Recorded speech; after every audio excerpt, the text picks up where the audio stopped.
How's it going, everybody? I am DeanoGTO, and today we're going to be looking at the T-10, the Tier 9 Soviet heavy tank that leads on to the Object 7.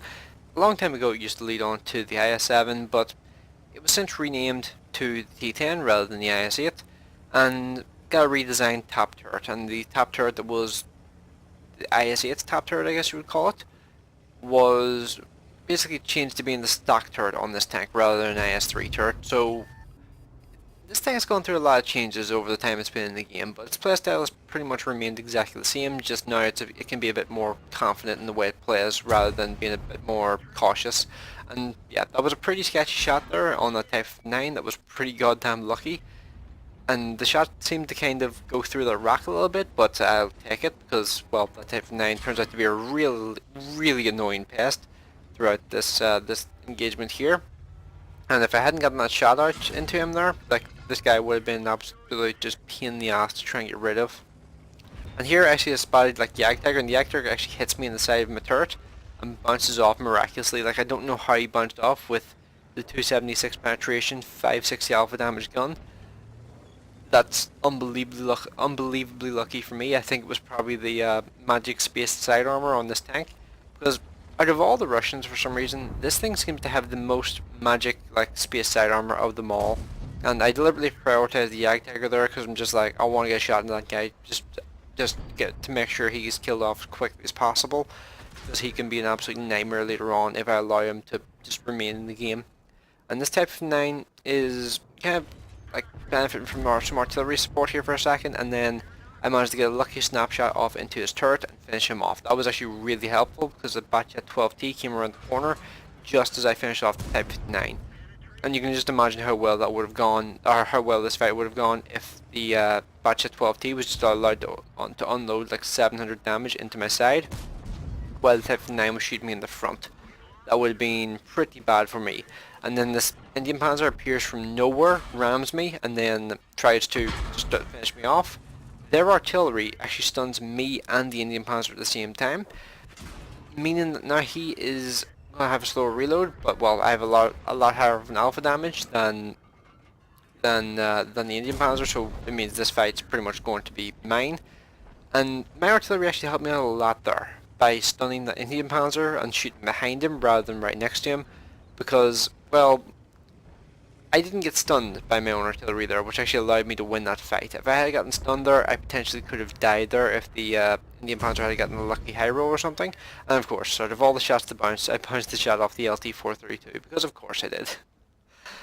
Out of all the tanks I've shot so far, that's easily like the weakest armoured alongside the WoT 12T, but of course I bounced off the LT-432 because, well, Russian tanks shooting against Russian tanks, they kind of counter each other. So yeah, just like back to that like we fight against the Indian Panzer there. I think that Indian Panzer in most situations probably could have killed me, but I just got exceptionally lucky there. Like, if their artillery had shot behind me instead of shooting right next to me, I think they could have gotten away without stunning their Indian Panzer, and potentially could have basically just guaranteed the win on that fight for him.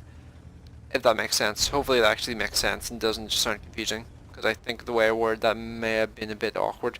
But yeah, at this point in the game I'm sitting on 3700 damage and about 1000 spotting damage, so things are going pretty well at this point, but I don't have much health remaining, which means I pretty much need just to play cautiously and just try and play like sort of like a fire support role rather than a frontline role, like just for the remainder of this game, which is something I actually do quite often. I'll usually be like really aggressive at the beginning of the game, then near the end I will move to more of a fire support role and let my teammates like take the lead.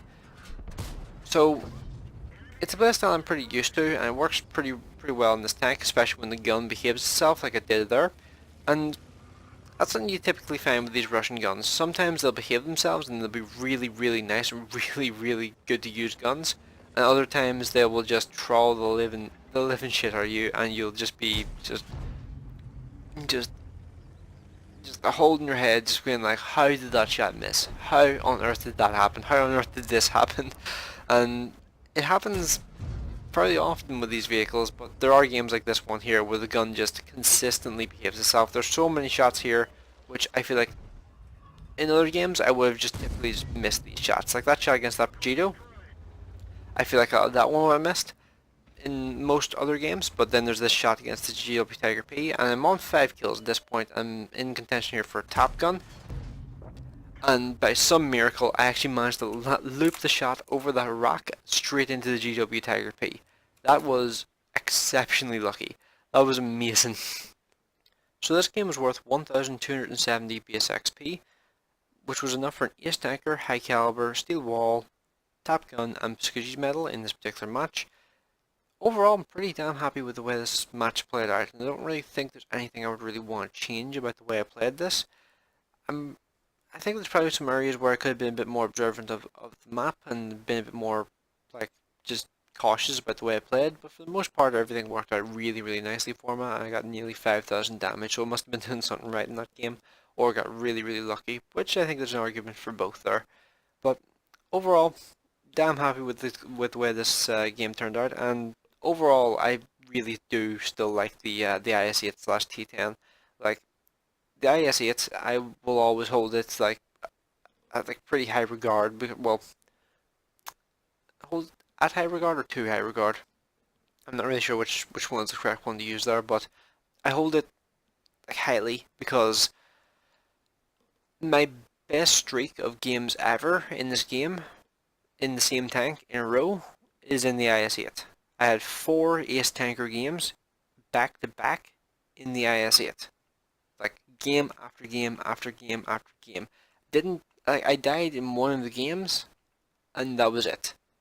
Every single game was an ace tanker. It was like I think every single one of them as well was either 5,000 damage or above.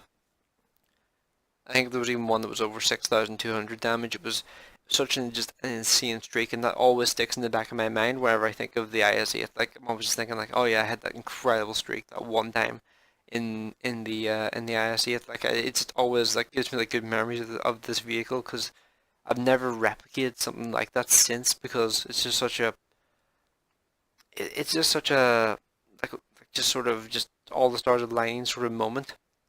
There's no real way to consistently replicate something like that. Just doing like 5,000 damage back to back, and especially in the matchmaking days that I was playing the IS-8, because pretty much what you could end up in, you could end up being the only tier 9 in a full tier 10 game. And I actually remember one of the games was actually like that, and I think I remember fighting an E100 and winning. Because I just used like the Soviet side hug technique on the E100, and the E100 couldn't do anything to me. It was just such a weird fight, but yeah, it's always a vehicle which I've liked, and I'm really curious to see how the Object 277 holds up, as I've just unlocked it just before recording this video. I'm really curious to see like how the Object 277 holds up in comparison to the T10 or IS-8, whatever you want to call it. So yeah, that should be an interesting thing to see in the future. And I've also got one more video at least that I'm going to do on the T10, because there's another game that I've had which was pretty insane, and that I'm definitely going to do a video on, because if I didn't do a video on, I'd be pretty annoyed with myself. So yeah, let me know what you guys think of this video in the comment section below, and let me know, have you played the Object 277 or the T10, and let me know what you think of the playstyle and what you think of the vehicle. So yeah, let me know what you guys think in the comment section below. Hopefully you enjoyed the video, and I'll see you in the next one.